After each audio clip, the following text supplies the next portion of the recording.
Hi friends, welcome to Praveen sir classes. మొదటిసారి మన YouTube ఛానల్ని చూస్తున్న ప్రతి ఒక్క అభ్యర్థి ఇప్పుడే మన ఛానల్ని సబ్స్క్రైబ్ చేయండి. పోటీ పరీక్షలకు ప్రిపేర్ అవుతున్న ప్రతి ఒక్క అభ్యర్థికి ఉపయుక్తంగా ఉండే కరెంట్ అఫైర్స్ని డైలీ కరెంట్ అఫైర్స్ రూపంలో ప్రతిరోజు సాయంత్రం 7 గంటలకి మీకు అందిస్తూనే ఉన్నాను. ఇక మీ నుండి నేను ఎక్స్పెక్ట్ చేసేది ఒకటే, మీ సపోర్ట్ అండ్ ఎంకరేజ్మెంట్ని ఈ వీడియోకి లైక్ రూపంలో తెలియజేయండి. పోటీ పరీక్షలకు ప్రిపేర్ అవుతున్న ప్రతి ఒక్క ఆస్పిరెంట్కి మీ ఫ్రెండ్స్ అందరికీ ఈ వీడియో లింక్ని షేర్ చేయండి.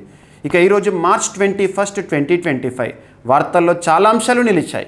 ఒక్కొక్క టాపిక్ గురించి ఇన్ డీటెయిల్ డిస్కషన్ చేసే ముందు నిన్నటి డైలీ కరెంట్ అఫైర్స్ క్లాస్లో నేను అడిగిన ప్రశ్న ఏదైతే ఉంటుందో ప్రశ్నకి సమాధానం వివరణ చూద్దాము. ఆస్పిరెంట్స్ చాలా వరకు కామెంట్ బాక్స్లో కామెంట్ రూపంలో సమాధానాన్ని తెలియజేస్తున్నారు. చాలా అద్భుతమైన సమాధానాలు ఇస్తున్నారు. Really I appreciate them. ప్రతి ఒక్క ఆస్పిరెంట్ నుండి కూడా నేను ఎక్స్పెక్ట్ చేసేది ఏంటంటే, మీకు సమాధానం కొంత తెలిసినా సరే సమాధానాన్ని ఇవ్వండి, తప్పు అనిపించినా సరే ఇవ్వండి. ఎందుకంటే నెక్స్ట్ డే నేను ఇక్కడ ఎక్స్ప్లెనేషన్ ఇస్తున్నాను కాబట్టి మళ్ళీ మీరు క్రాస్ చెక్ చేయొచ్చు. రానున్న పోటీ పరీక్షలను దృష్టిలో ఉంచుకొని మోస్ట్ ఎక్స్పెక్టెడ్ టాపిక్స్ ఏవైతే ఉంటాయో వాటి నుండి మీకు ఇక్కడ క్వశ్చన్ అడుగుతున్నాను. ఖచ్చితంగా వీటి నుండి మీరు క్వశ్చన్స్ ఎక్స్పెక్ట్ చేయొచ్చు రానున్న పోటీ పరీక్షల్లో. కాబట్టి ప్రతి ఒక్కరు కూడా కామెంట్ బాక్స్లో కామెంట్ రూపంలో సమాధానం ఇచ్చే ప్రయత్నం చేయండి. ఓకేనా? సో ఇక్కడ అబ్జర్వ్ చేస్తే నిన్నటి క్లాస్లో నేను అడిగిన ప్రశ్న ఏంటి, 5 ఐస్ అలయన్స్లో ఏ ఏ దేశాలు ఉంటాయని అడిగాను. ఎన్ని దేశాలని అడగలేదు, ఎందుకంటే ఇక్కడే ఉంది 5 దేశాలకు సంబంధించిన ఒక ఇంటెలిజెన్స్ షేరింగ్ నెట్వర్క్ లేదా ఒక ఇంటెలిజెన్స్ నెట్వర్క్.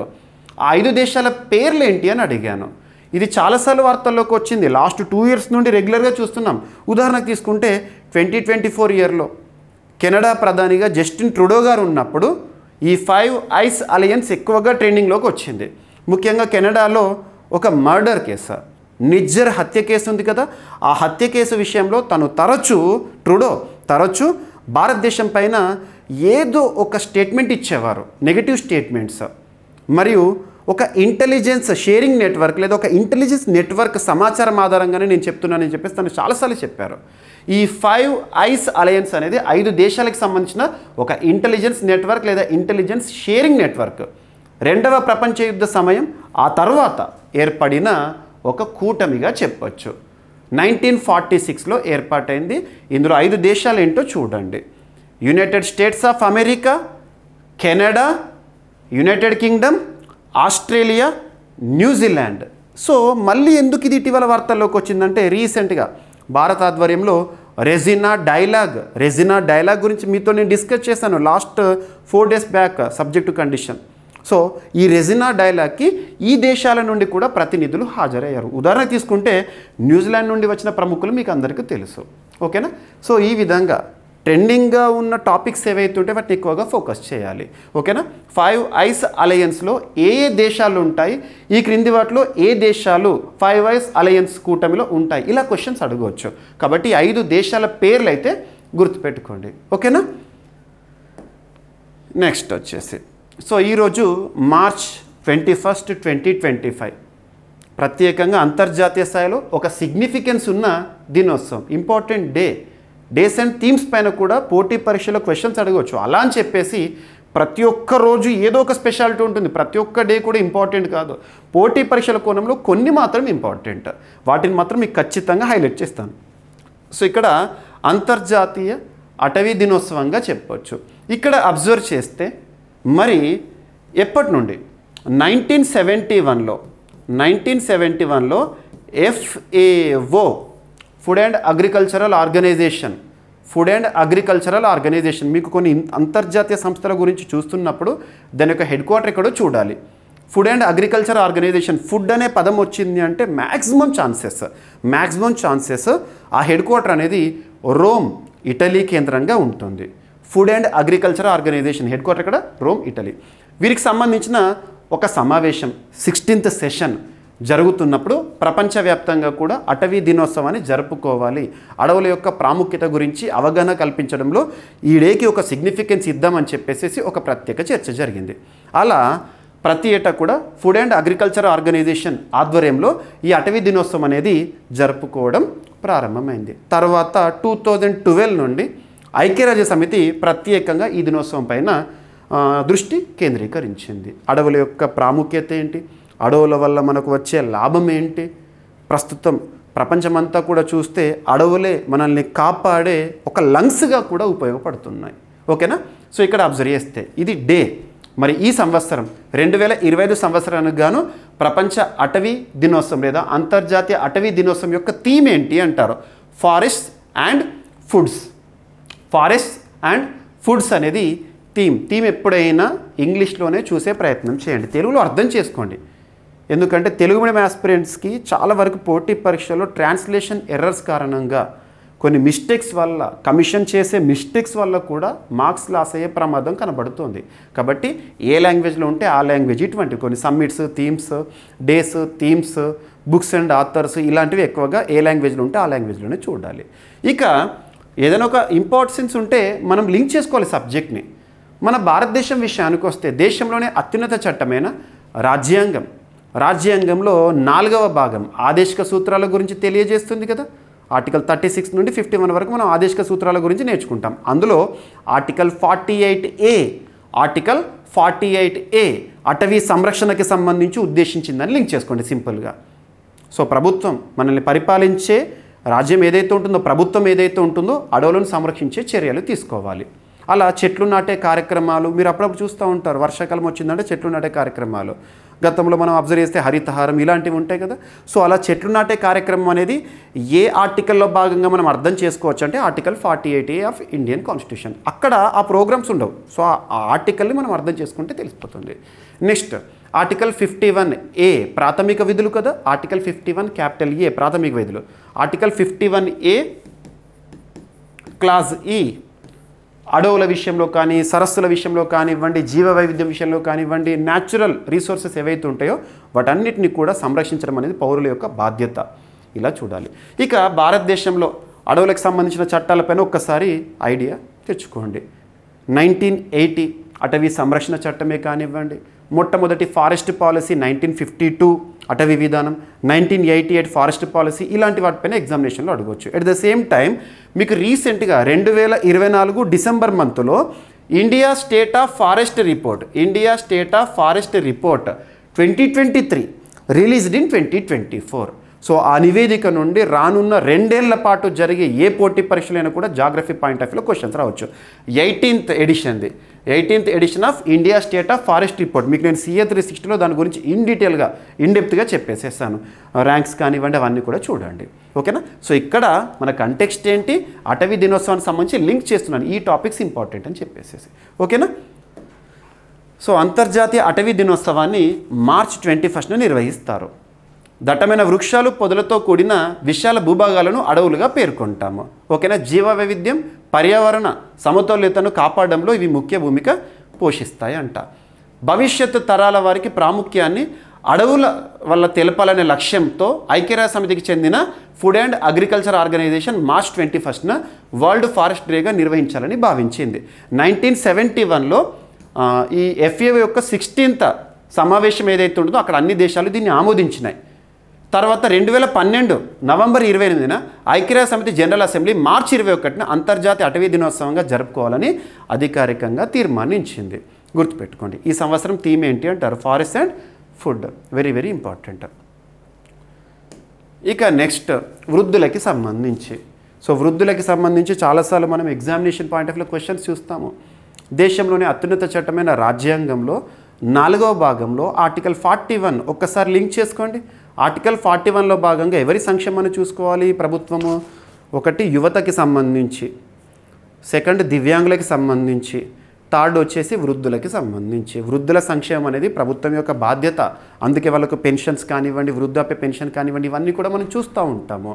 ఓకేనా? వృద్ధులకు సంబంధించి ఏవైనా పథకాల గురించి మీరు నేర్చుకుంటున్నారు అంటే పేపర్లో కనబడుతున్నాయంటే ఎక్కువగా ఏ మంత్రిత్వ శాఖ నుండి వస్తాయంటే ministry of social justice and empowerment, కేంద్ర సామాజిక న్యాయ సాధికారత వ్యవహారాల మంత్రిత్వ శాఖ, కేంద్ర ప్రభుత్వానికి సంబంధించి వాళ్ళ నుండి ఎక్కువగా ఇనిషియేటివ్స్ వస్తాయి. ఇక వృద్ధులకు సంబంధించి మన భారతదేశంలో maintenance and welfare of senior citizens act, వృద్ధుల సంరక్షణ చట్టం 2007, ఇవన్నీ కూడా మీకు ఐడియా ఉన్నాయి. ఇక్కడ అబ్జర్వ్ చేస్తే వృద్ధుల కోసం ప్రత్యేకంగా ఒక కమిషన్, వయోవృద్ధుల కమిషన్, మనకు కామన్గా నేషనల్ కమిషన్ ఫర్ విమెన్ అని, national commission for protection of child rights అని, ఇలా జాతీయ స్థాయిలో కమిషన్లను చూస్తాం కదా, బీసీ కమిషన్ అని, ఎస్సీ కమిషన్ అని, ఎస్టీ కమిషన్ అని ఇలా చూస్తాం కదా. అలా వృద్ధుల కోసం ఎక్స్క్లూజివ్గా ఒక కమిషన్ని ఏర్పాటు చేసే చట్టాన్ని తీసుకువచ్చిన భారతదేశంలోని తొలి రాష్ట్రంగా కేరళ రాష్ట్రం ఈరోజు వార్తల్లోకి వచ్చింది. Kerala very very important. ఓకేనా. సో ఏ రాష్ట్రం అంటారు? కేరళలో కమ్యూనిస్టు పరిపాలన, పినరయి విజయన్ గారు ముఖ్యమంత్రిగా ఉన్నారు. దీనిపైన ప్రత్యేకంగా చట్టం తీసుకొచ్చారు. అతి త్వరలో వయోవృద్ధుల కమిషన్ అనేది ఏర్పడుతుంది. ముఖ్యంగా వృద్ధులకు సంబంధించిన సంక్షేమ చర్యలు ఎలా అమలవుతున్నాయి, వాళ్ళ కోసం ఉద్దేశించబడిన చట్టాలు ఎలా అమలవుతున్నాయి, వీటన్నిటిపైన కూడా ప్రత్యేకంగా ఆ కమిషన్ బాధ్యతలు నిర్వర్తిస్తుంది.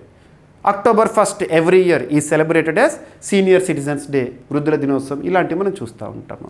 ఓకేనా. సో కేరళ ప్రభుత్వం సీనియర్ సిటిజన్ల కోసం ప్రత్యేక కమిషన్ నియామకానికి చట్టాన్ని రూపొందించింది. ఇలాంటి చట్టాన్ని చేసిన మొట్టమొదటి రాష్ట్రంగా కేరళకు ఖ్యాతి లభించిందని రాష్ట్ర ముఖ్యమంత్రి చెప్తున్నారు. ఈ కమిషన్ వయోవృద్ధుల హక్కుల పరిరక్షణ, సంక్షేమం, పునరావాసం కోసం పనిచేస్తుందంట. వయోవృద్ధుల సంక్షేమాన్ని మనసారా కోరే విధానాలను ఎల్డీఎఫ్ కూటమి, అంటే ప్రభుత్వం ఇప్పుడు అక్కడ ఎల్డీఎఫ్ ఉంది, అనుసరిస్తుందని ముఖ్యమంత్రి చెప్పారు. వయోవృద్ధుల కోసం కృషి చేస్తున్న రాష్ట్రాల జాబితాలో ముందున్న రాష్ట్రంగా కేరళ ఉందని చెప్తున్నారు. గుర్తుపెట్టుకోండి. ఓకేనా. And at the same time ఇలాంటి అంశాలు ప్రత్యేకంగా చట్టాలు వార్తల్లోకి వస్తున్నాయి. నిన్నటి క్లాస్లో కూడా చెప్పాను. వెస్ట్ బెంగాల్లో బార్లలో మహిళలు పని చేయడానికి ఉన్న నిషేధం ఏదైతే ఉంటుందో ఆ నిషేధం ఎత్తివేత, ఇక వాళ్ళు నియమించుకోవచ్చు అని, ఇలాంటి ప్రత్యేక అంశాలు చూడండి. ముఖ్యంగా ఇటీవల కాలంలో ఎక్కువగా ట్రాన్స్జెండర్ సంబంధించి కూడా ఎక్కువగా టాపిక్స్ వస్తున్నాయి. వాటిపైన ఎక్కువగా ఫోకస్ చేయండి. ఓకేనా. ఇక నిన్నటి రోజున March 20th రోజున సో ప్రత్యేకంగా ఒక రిపోర్ట్ గురించి చూసాము. మన వాట్సాప్ ఛానల్లో నిన్న మీకు నేను ఆఫ్టర్నూన్ ఇది పోస్ట్ చేశాను. మీరు చూడండి. మన వాట్సాప్ ఛానల్ ఎవరైతే ఇప్పటివరకు ఫాలో కావట్లేరో ఫాలో అవ్వండి. ప్రవీణ్ సార్ ఈ పేరుతో ఉంటుంది మన వాట్సాప్. సో మన వాట్సాప్ ఛానల్ ఇది మాత్రమే. So Praveen sir WhatsApp channel ఏదైతే ఉంటుందో ప్రతి ఒక్కరు ఫాలో అవ్వండి. అందులో మినిట్ టు మినిట్ అప్డేట్స్ మీకు నేను పోస్ట్ చేస్తూనే ఉన్నాను. ఓకేనా. సో మీకు ఈ లింక్ ఏదైతే ఉంటుందో వాట్సాప్ ఛానల్ లింక్ ఈ వీడియో కింద డిస్క్రిప్షన్లో ఇస్తాను, ఫస్ట్ కామెంట్లో పింగ్ చేస్తాను. మన యాప్ లింక్ని, వాట్సాప్ ఛానల్ లింక్ని పింగ్ చేస్తాను. ఓకేనా. అండ్ నెక్స్ట్ వచ్చేసి నిన్నటి రోజున ఇది పోస్ట్ చేశాను. సో నిన్న టాపిక్స్లో ఇది మిస్ అయిపోయింది. ఇప్పుడు చూడండి. సో వరల్డ్ హ్యాపీనెస్ రిపోర్ట్ 2025 అనేది వార్తల్లోకి వచ్చింది. ఆనందమయ సూచిక అంటారు. ప్రపంచంలో ఏ దేశంలో ఎక్కువగా ఆనందం లేదా సంతోషం అనేది ఉంది, ఇలాంటి అంశాల ఆధారంగా 6 ఫ్యాక్టర్స్ ఆధారంగా United nations sustainable solutions network వారు మరియు ఆక్స్ఫర్డ్ యూనివర్సిటీ వారు సంయుక్తంగా ఈ నివేదికను ప్రతి ఏటా కూడా రిలీజ్ చేస్తూ ఉంటారు.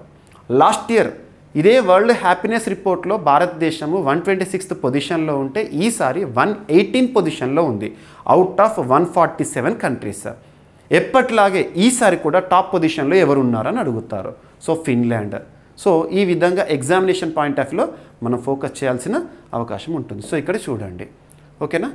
వరల్డ్ హ్యాపీనెస్ రిపోర్ట్ 2025 భారత స్థానం ఎంత?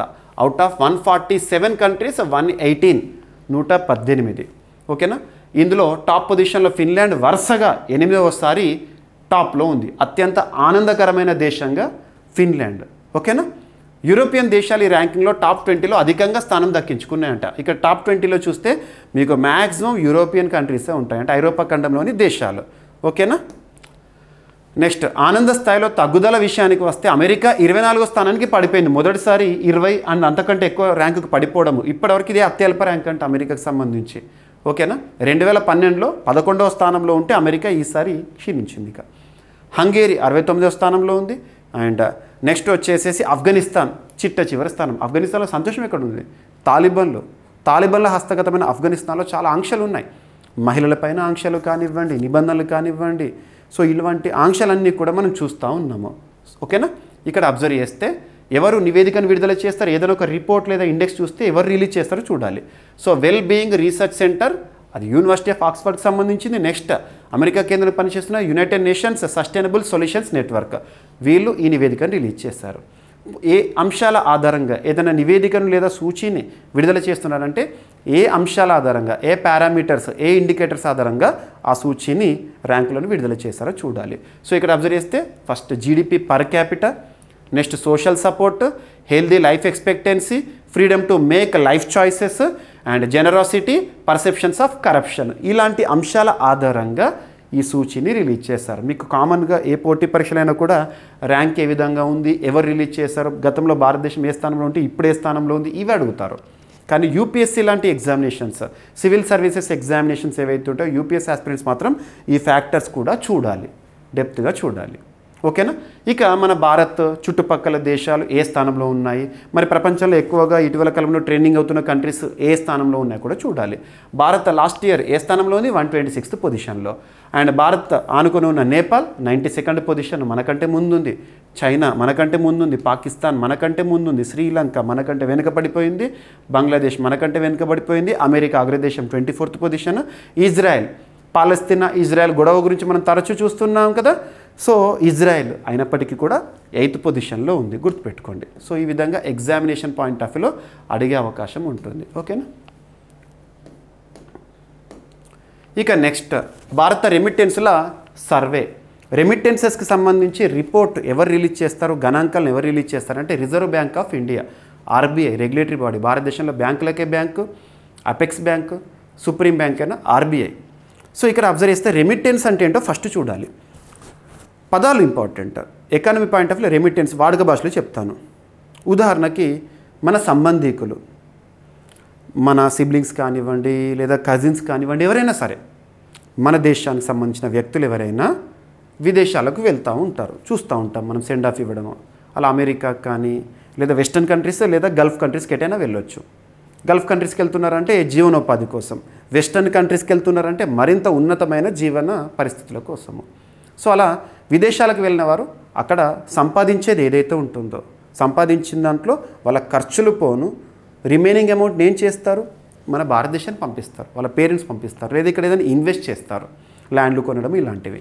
సో ఎట్లయితే ఏంది వేరే దేశాల నుండి సంపాదన మొత్తం మన భారతదేశానికి వస్తుంది. ఇలా వచ్చే వాటి రెమిటెన్సెస్ అంటాము, ఫారెన్ రెమిటెన్సెస్ అంటాం. వాస్తవానికి ఫారెన్ రెమిటెన్సెస్లో మన భారతదేశమే ప్రపంచంలో టాప్. ప్రపంచ బ్యాంక్ కూడా ఇస్తూ ఉంటుంది నివేదికలు. సో ఇక్కడ ఇండియాకి సంబంధించి మరి భారతదేశంలో రెమిటెన్సెస్ వస్తున్నాయి కదా, అలా ఏ దేశం నుండి ఎక్కువగా వస్తున్నాయి అంటే అమెరికా నుండి వస్తున్నాయి అంట, more than 20%. ఇప్పటి వరకు ఎవరు ఉండే అక్కడ అంటే యూఏ నుండి ఎక్కువగా వచ్చాయి. అంటే గల్ఫ్ కంట్రీస్కి వెళ్ళేవారు, వారు పంపేది ఉండేది. ఇప్పుడు నైపుణ్యం ఉన్న వాళ్ళు ఎవరైతే ఉంటారో అమెరికాలో స్థిరపడ్డారు కదా, వాళ్ళంతా కూడా పంపిస్తున్నారు. సో అమెరికా టాప్లో ఉంది, యూఏ సెకండ్ పొజిషన్లో ఉంది. ఇది రిజర్వ్ బ్యాంక్ వారు రీసెంట్గా రిలీజ్ చేసిన రిపోర్ట్. భారతీయ రిజర్వ్ బ్యాంక్ 2023-24 ఆర్థిక సంవత్సరానికి సంబంధించి, ప్రస్తుత ఆర్థిక సంవత్సరం ఇంకా ముగియలేదు, 2024-25 ఆర్థిక సంవత్సరం March 31st ముగుస్తుంది. ఓకేనా. 2023-24 సంవత్సరానికి సంబంధించిన 6th రౌండ్ రెమిటెన్స్ సర్వే ఫలితాలను విడుదల చేసింది. ఈ సర్వేలో వలస ధోరణుల్లో మార్పు కనిపించింది. ఓకేనా.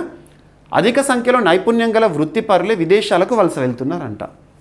దీని ఫలితంగా ఆధునిక దేశాల నుంచి వచ్చే రెమిటెన్స్లు పెరిగాయి. మోడర్న్ కంట్రీస్ ఉంటాయి, వెస్టర్న్ కంట్రీసా, ఇవి గల్ఫ్ దేశాల నుండి వచ్చే రెమిటెన్స్లను మించిపోయినాయి అంట. గతంలో గల్ఫ్ దేశాల నుండి వచ్చేవాళ్ళు.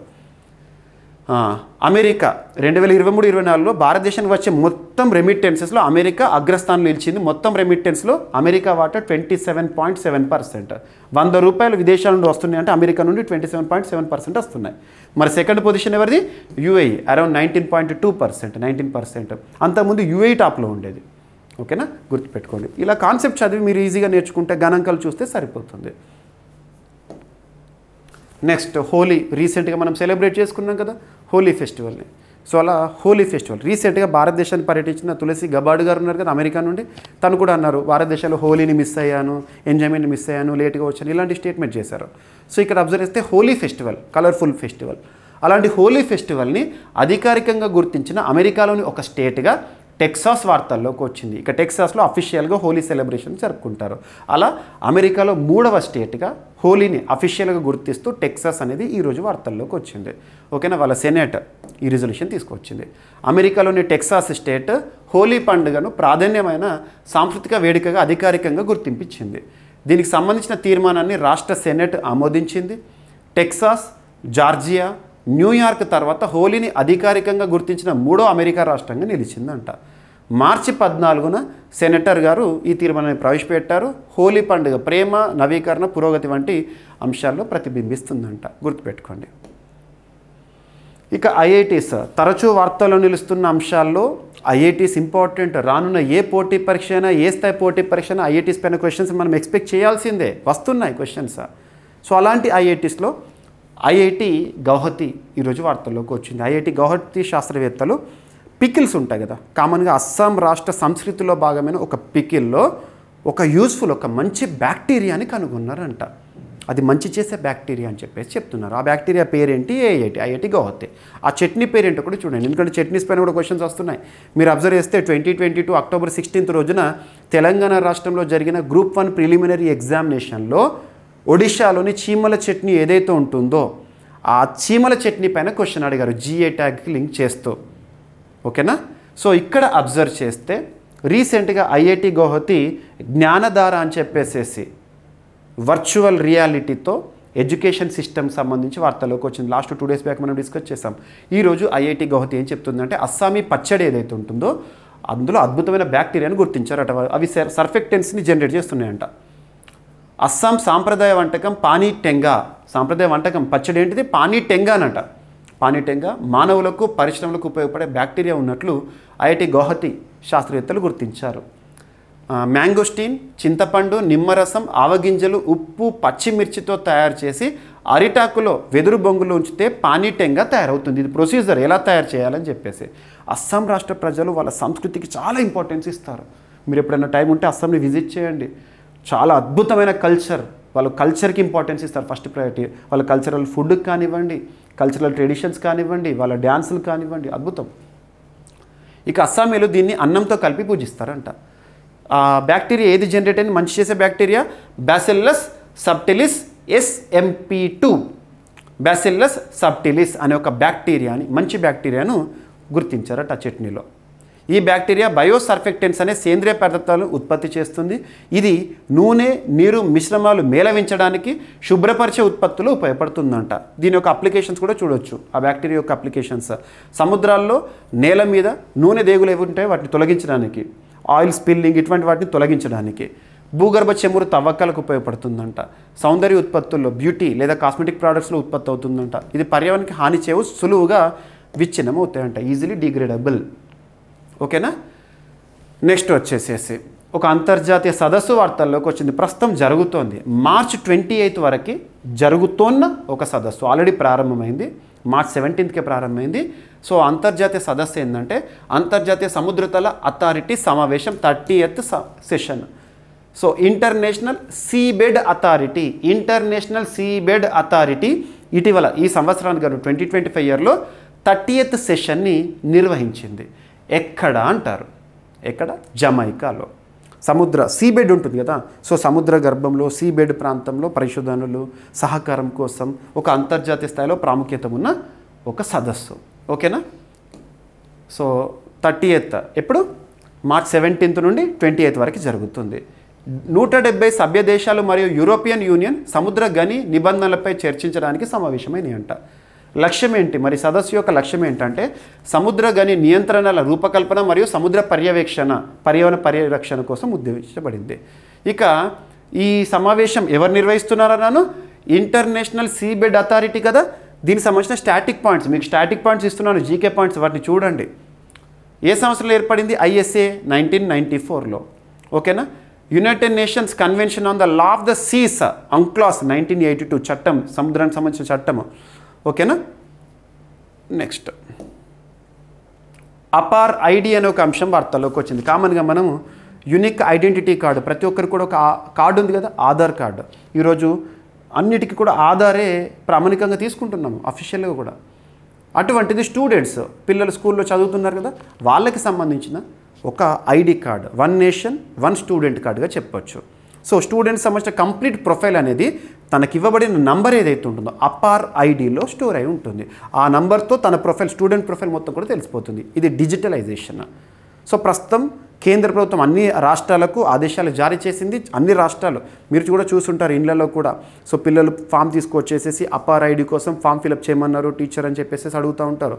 అలాంటి అపార్ ఐడి రీసెంట్గా ఎక్కువగా ట్రెండింగ్ అవుతుంది. ఈ 2-3 రోజులు కూడా మన వార్తాపత్రికల్లో చూసాము. అపార్ ఐడి పైన రాష్ట్ర ప్రభుత్వం ప్రత్యేకంగా కేంద్రీకరిస్తుంది అని చెప్పేసేసి. ఓకేనా? అపార్ ఫుల్ ఫామ్ ఏంటి అంటారు? First automated permanent academic account registry. APAAR student Aadhaar card అని చెప్పొచ్చు. ఓకేనా. అపార్ అనగా automated permanent academic account registry. ఇది 12 అంకెల ప్రత్యేక విద్యార్థి గుర్తింపు సంఖ్య, unique identity card, identity number for the student. One nation one student ID కార్యక్రమం భాగంగా ఇది. ఈ రికార్డులు డిజిట్ లాకర్ ద్వారా సులభతరంగా యాక్సెస్ చేసుకోవచ్చు. డిజి లాకర్ గవర్నమెంట్ ఆఫ్ ఇండియాకి సంబంధించింది. కేంద్రం మరియు అనేక రాష్ట్ర ప్రభుత్వాలు దీని విస్తృత ప్రయోగాన్ని ప్రోత్సహిస్తున్నాయి. ఓకేనా, గుర్తుపెట్టుకోండి. APAAR ID National Educational Policy 2020లో భాగంగా డిజిటల్ విద్యను, విద్యార్థుల మౌలిక త్వరత్వాన్ని ప్రోత్సహించడానికి రూపొందించబడింది. ఇక సమర్థ్ ఇంక్యుబేషన్ ప్రోగ్రామ్ అనేది రీసెంట్గా వార్తల్లోకి వచ్చింది. అప్లికేషన్స్ కూడా ఓపెన్ చేసేసారు. సో దేనికి సంబంధించింది? స్టార్టప్లకి సంబంధించి, స్టార్టప్ని ప్రోత్సహించడానికి అండ్ ఇంక్యుబేషన్ ప్రోగ్రామ్ ఇది for startup in telecom and ICT sector. Telecom రంగానికి సంబంధించి and communication technology, information technology సంబంధించిన ఒక ఇనిషియేటివ్. C.DOT వారు దీన్ని నిర్వహిస్తున్నారు. సెంటర్ ఫర్ డెవలప్మెంట్ ఆఫ్ టెలిమాక్స్ ద్వారా department of telecommunications, Indian government వారు నడుపుతున్న కార్యక్రమము సమర్థ ఇంక్యుబేషన్ ప్రోగ్రామ్. దేనికోసం? స్టార్టప్స్. ప్రస్తుతం స్టార్టప్స్ అంటే ఏంటి? అంకుర సంస్థలు. యువతకు వచ్చే ఐడియాస్ ఏవైతే ఉంటే వాటిని కార్యరూపంలోకి తీసుకువచ్చేవి స్టార్టప్స్. దీన్ని ప్రోత్సహించడం. కానీ ఏ రంగానికి సంబంధించి సమర్థ అనేది? ఐసిటీ మరియు సాఫ్ట్వేర్కి సంబంధించి. టెలికాం, ఐసిటీ రంగాల్లో స్టార్టప్లకు మరియు వినూత్న ఆలోచనలకు మద్దతు అందించడం ఈ ప్రోగ్రాం యొక్క ఉద్దేశము. ఓకేనా. అమలు చేసే సంస్థ ఏంటి? మరి సమర్థ ఇంక్యుబేషన్ ప్రోగ్రామ్ని నిర్వహించేది వీళ్ళు. అమలు చేస్తుంది ఎవరు? దీన్ని అంటే STPI, software technology parks of India. Bharat ప్రపంచంలో 2వ అతిపెద్ద టెలికమ్యూనికేషన్ మార్కెట్ కలిగి ఉన్న దేశంగా ప్రపంచంలో ఉంది. గుర్తుపెట్టుకోండి. ఇక రాష్ట్రీయ గోకుల్ మిషన్. ఇప్పటికే ఈ ప్రోగ్రాం గురించి చాలాసార్లు వింటూనే ఉన్నాము మనం. సో ఈరోజు మరొకసారి ఎందుకు వార్తలోకి వచ్చిందంటే రీసెంట్గా కేంద్ర క్యాబినెట్ రాష్ట్రీయ గోకుల్ మిషన్, ఈ ఇనిషియేటివ్, ఈ మిషన్ అమలు కోసం మరిన్ని నిధులను కేటాయించడం జరిగింది. అలా వార్తలో నిలిచిన ఒక మిషన్ మరొకసారి చూస్తున్నాం కాబట్టి దీని గురించి చూడాలి. ఓకేనా. సో ఇక్కడ అబ్జర్వ్ చేస్తే జస్ట్ ఒక లింక్, నిన్నటి రోజున మీరు అబ్జర్వ్ చేస్తే నేషనల్ పేపర్స్లో ఒక టాపిక్ అనేది వచ్చింది.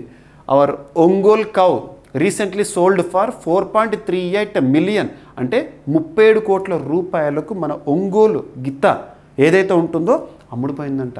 సో భారతదేశానికి సంబంధించిన మన స్వదేశీ ఆవులు, గేదెలు ఏవైతే ఉంటాయో చాలా ప్రాముఖ్యత కలిగినవి. ఓకేనా. మన ఆవుల విషయానికి వస్తే పుంగనూరు కూడా. సో మైక్రో, అసలు అత్యంత చిన్నవైన ఆవులు, ఇలాంటివి మనం చూడాలి. కేంద్ర క్యాబినెట్ 3,400 కోట్ల వ్యయాన్ని ఈ ప్రోగ్రాం కోసం ఆమోదించింది. 2021-22 నుండి 2025-26 ఆర్థిక సంవత్సరం వరకు అదనంగా 1000 కోట్లు కేటాయించారంట.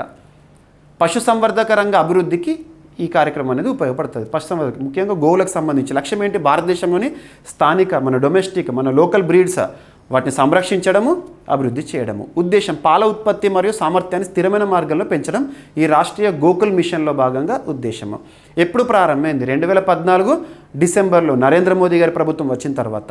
అమలు చేసే మంత్రిత్వ శాఖ రాష్ట్రీయ గోకుల్ మిషన్. ఈ ఇనిషియేటివ్ని ఏ మంత్రిత్వ శాఖ అమలు చేస్తుందంటే మత్స్య, పశుసంవర్ధక మరియు పాడి పరిశ్రమ మంత్రిత్వ శాఖ వారు అమలు చేస్తారు. Ministry of Animal husbandry, fisheries అంటాం కదా. ఓకేనా. భారతదేశం ప్రపంచంలోనే అత్యధిక పాల ఉత్పత్తిదారుగా ఉందండి ప్రస్తుతానికి. సుమారు 24% ప్రపంచ ఉత్పత్తికి భారతదేశం బాధ్యత వహిస్తోంది. ఇక సుదూర పాలపుంతలో ఆక్సిజన్ గుర్తింపు అనే అంశం వార్తల్లోకి వచ్చింది. సుదూర పాలపుంత మిల్కీవేలో ఆక్సిజన్ గుర్తింపు శాస్త్రవేత్తలు గుర్తించారు. ముఖ్యంగా యూరోపియన్ స్పేస్ ఆర్గనైజేషన్ సంబంధించిన వారు కానివ్వండి అండ్ వివిధ ఖగోళ శాస్త్రవేత్తలు ఎవరైతే ఉంటారో ఈ అంశాన్ని రీసెంట్గా చెప్పారు. విశ్వం ఆవిర్భవించిన తొలినాళ్లలో ఏర్పడిన పాలపుంతలో ఆక్సిజన్ భార మూలకాల జాడలు కనిపించినాయి అంట.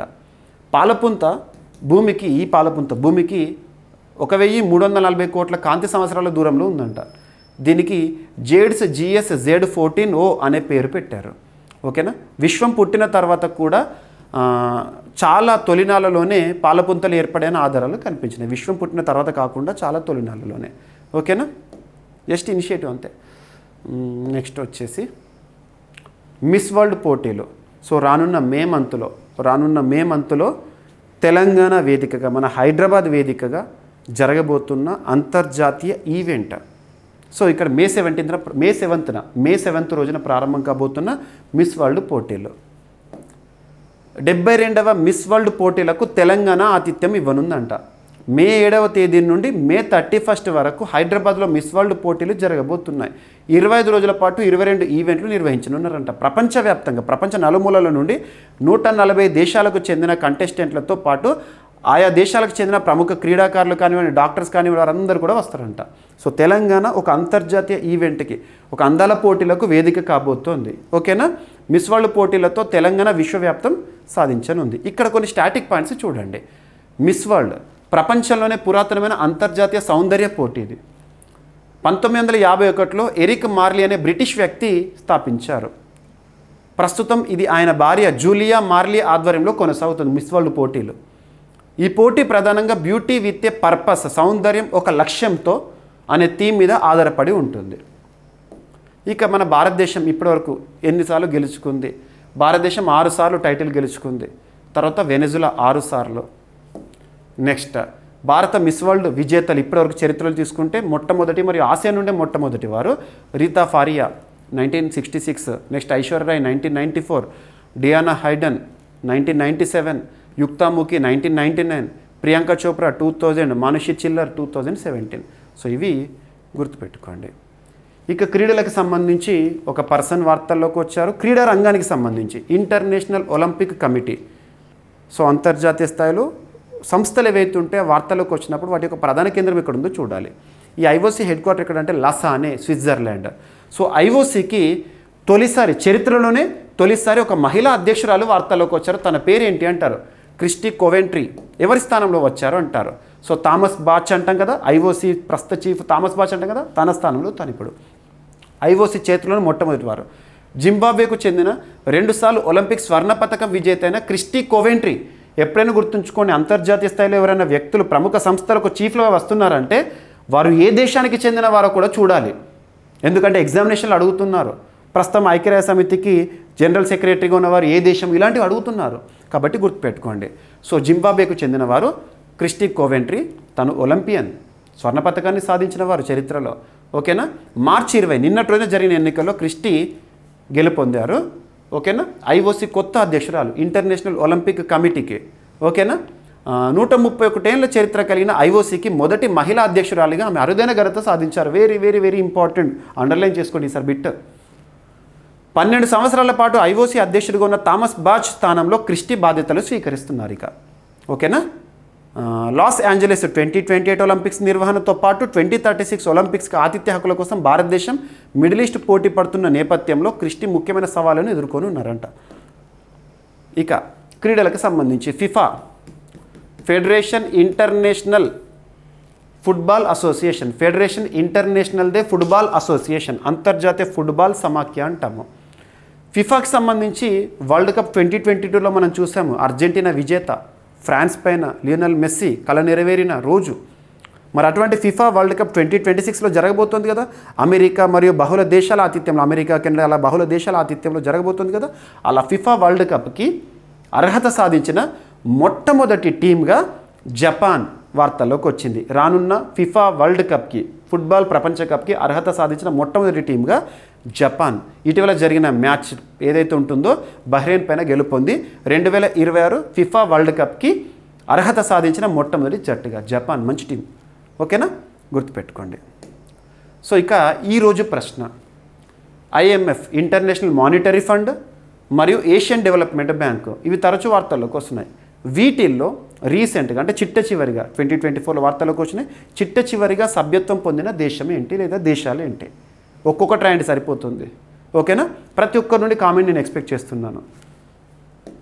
ఇక ఈరోజు వార్తలో నేను ఇచ్చిన టాపిక్స్ని మరొకసారి డిస్కస్ చేద్దాము. అంతర్జాతీయ అటవీ దినోత్సవం, నెక్స్ట్ వయోవృద్ధుల కమిషన్ చట్టం తెచ్చిన తొలి రాష్ట్రం Kerala, next world happiness report 2025, భారత రెమిటెన్స్ల సర్వే, హోలీని అధికారికంగా గుర్తించిన టెక్సాస్, అస్సామీ పచ్చడిలో అద్భుత bacteria IIT Guwahati, and international seabed authority 30th session, APAAR ID, next Samarth incubation programme,